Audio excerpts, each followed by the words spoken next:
सामने एक जवान खूबसूरत लड़की खड़ी थी। बारिश में भीगी हुई, कपड़े शरीर से चिपके हुए, आंखों में डर, चेहरे पर थकान और होंठ कांप रहे थे। उसके बाल बिखरे हुए थे और वह कांप रही थी। बूढ़े ने हैरानी से पूछा, तुम कौन हो? यहां रेगिस्तान में अकेली क्या कर रही हो? लड़की ने कांपती आवाज में कहा, मुझे अंदर आने दो, मैं तुम्हारे साथ रहना चाहती हूं।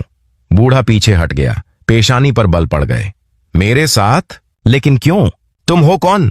लड़की ने कोई जवाब नहीं दिया, बस एक नजर उसके चेहरे पर डाली और जबरदस्ती अंदर चली गई। बूढ़ा हैरान रह गया और गुस्से से बोला, तुम कौन हो और तुम्हारी इतनी हिम्मत कि मेरे घर में यूं घुस आई हो? अगर किसी ने देख लिया तो लोग क्या सोचेंगे? एक जवान लड़की एक बूढ़े के साथ रह रही है। लड़की, जिसका नाम निशा था, बूढ़े का हाथ पकड़कर रोने लगी। मेरा इस दुनिया में कोई नहीं रहा। 2 दिन पहले मेरी शादी हुई थी, लेकिन मेरे पति की मौत हो गई। ससुराल वालों ने मुझे मनहूस कहकर घर से निकाल दिया। कहने लगे, तुम हमारे बेटे को खा गई हो। बूढ़े की आंखों में नरमी आ गई, लेकिन वह चुप रहा। निशा ने बात जारी रखी, मैं अपने मायके गई तो उन्होंने कहा, तुम्हारा घर अब ससुराल है, वापस वहीं जाओ। मैंने अपनी सास से मिन्नतें की, कहा मेरा क्या कसूर है, लेकिन उन्होंने भी धक्के देकर निकाल दिया।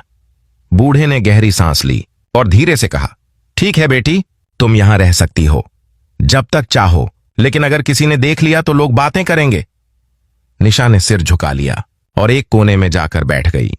बारिश अब थम चुकी थी, लेकिन उसके कपड़े अभी भी भीगे हुए थे। बूढ़े ने उसे एक चादर दी और कहा, ये ले लो, ठंड लग जाएगी। अगले दिन निशा ने बूढ़े के लिए चाय बनाई। वह चुपचाप उसके पास आई और कहा, चाय पी लीजिए। बूढ़े ने हैरानी से देखा, तुमने बनाई है? निशा ने मुस्कुराकर सिर हिला दिया। समय गुजरता गया। निशा धीरे धीरे बूढ़े के करीब आने लगी। कभी उसके पैर दबाती, कभी उसका हाथ पकड़कर जबरदस्ती अपने पास बैठा लेती। वह बूढ़े का सिर दबाती, तेल लगाकर मालिश करती। बूढ़ा पहले तो झिझकता रहा, लेकिन फिर उसने निशा को बेटी के बजाय निशा कहना शुरू कर दिया।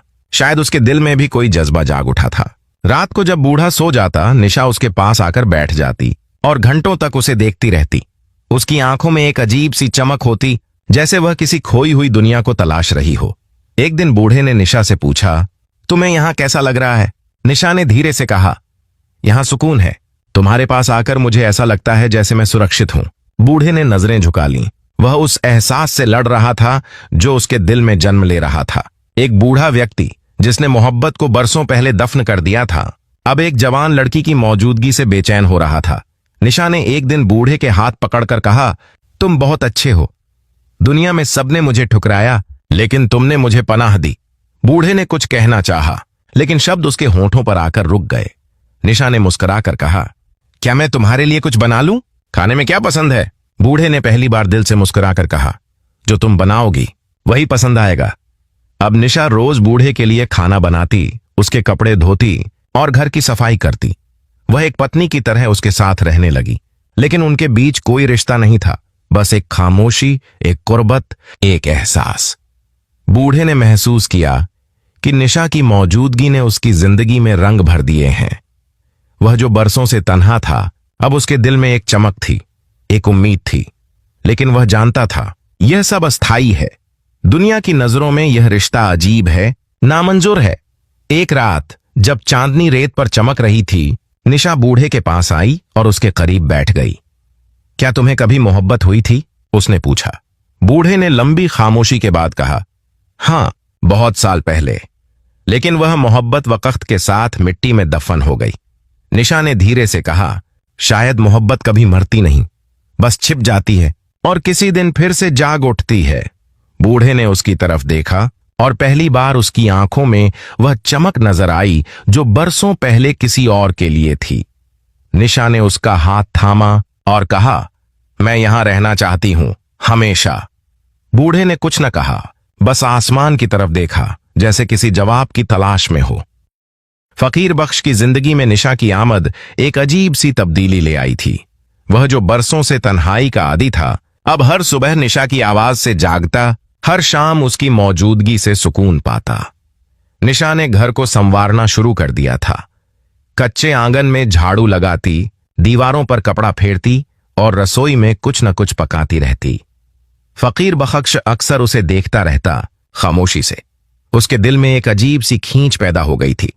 वह जानता था कि निशा जवान है, खूबसूरत है और वह खुद एक बूढ़ा, थका हुआ शख्स।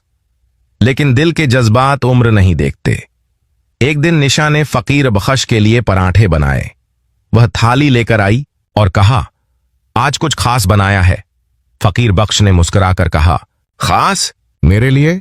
निशा ने शरारत से कहा। और किसके लिए? यहां और कौन है? फकीर बख्श ने पराठा उठाया और एक निवाला लेते ही रुक गया।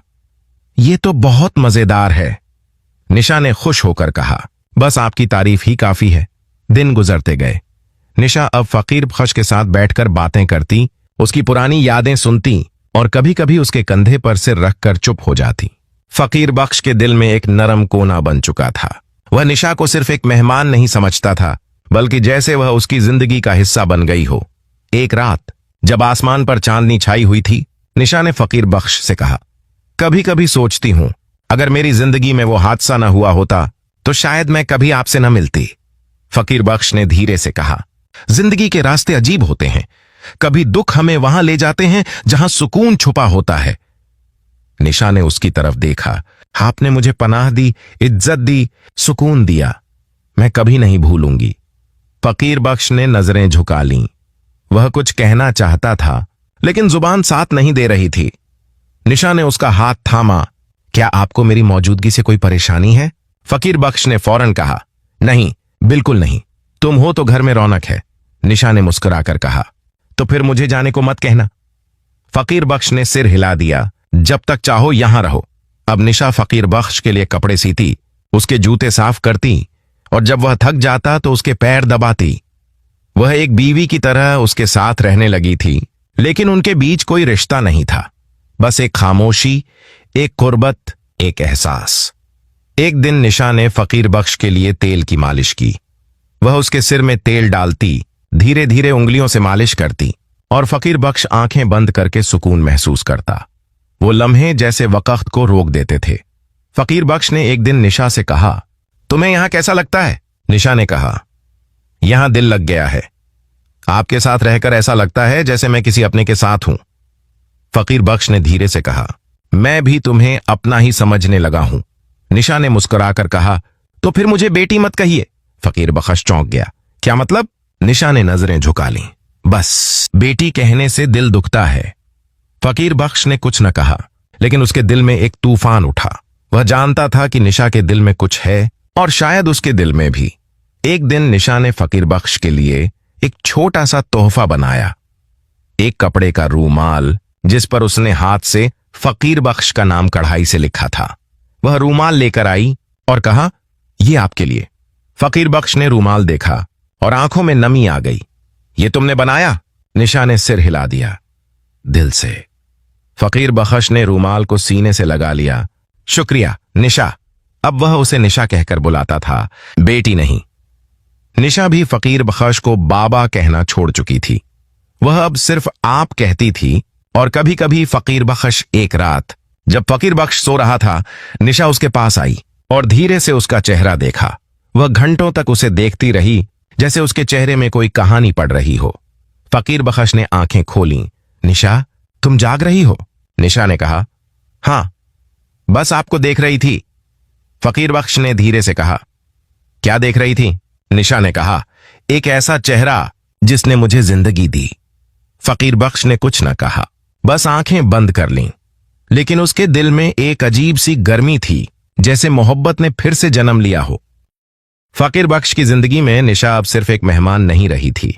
वह उसके दिनों की रोशनी, रातों की खामोशी और दिल की धड़कन बन चुकी थी।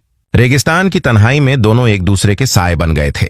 निशा अब फकीर बख्श के बिना एक पल भी न रहती और फकीर बख्श भी उसकी मौजूदगी के बिना अधूरा महसूस करता। एक दिन निशा ने फकीर बख्श से कहा, कभी कभी सोचती हूं, अगर वक्त ठहर जाए तो कैसा हो?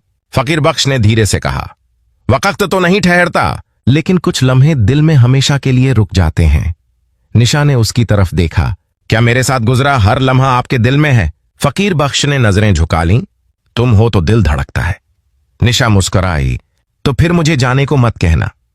फकीर बख्श ने सिर हिलाया, जब तक तुम चाहो ये घर तुम्हारा है।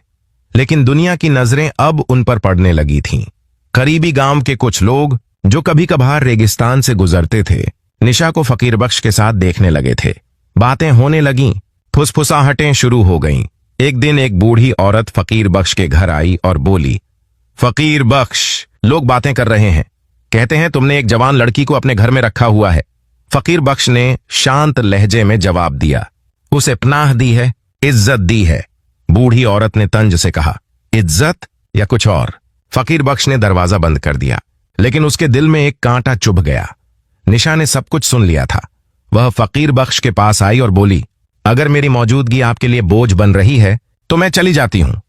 फकीर बख्श ने तुरंत कहा, नहीं, तुम कहीं नहीं जाओगी। निशा की आंखों में आंसू आ गए। लोग बातें कर रहे हैं, आपकी इज्जत को नुकसान पहुंच रहा है। फकीर बख्श ने उसका हाथ थामा।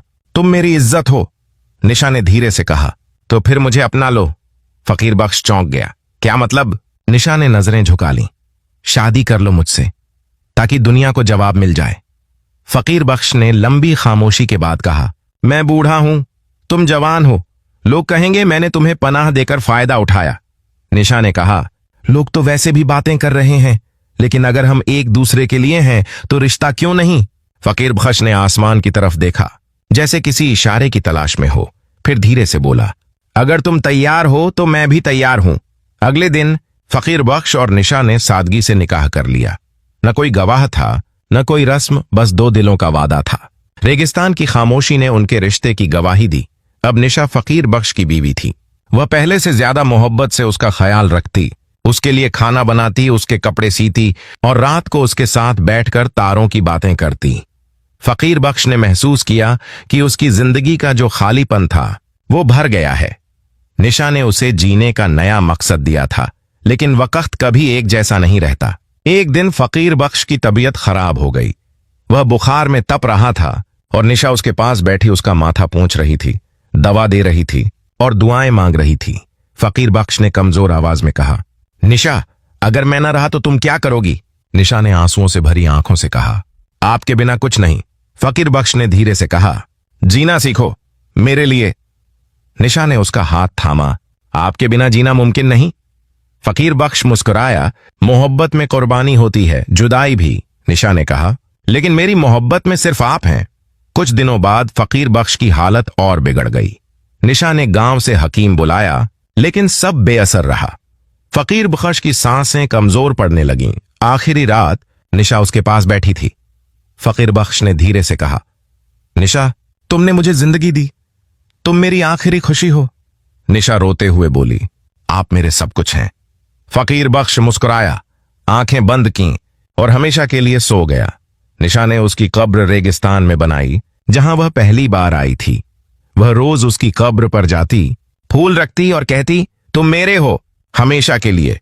रेगिस्तान की बारिश अब निशा के आंसुओं से भीगती थी, लेकिन वह जानती थी मोहब्बत कभी मरती नहीं, वो बस एक याद बनकर दिल में रह जाती है। रेगिस्तान की बारिश एक ऐसी कहानी है जो ये सिखाती है कि मोहब्बत न उम्र देखती है, न हालात, न रिश्तों की बंदिश। ये एक ऐसा जज्बा है जो दिल से निकलता है और दिल तक पहुंचता है। फकीर बख्श और निशा की कहानी हमें ये समझाती है कि दुनिया की ठुकराई हुई रूहों को अगर कोई सहारा दे तो वो मोहब्बत बन जाती है।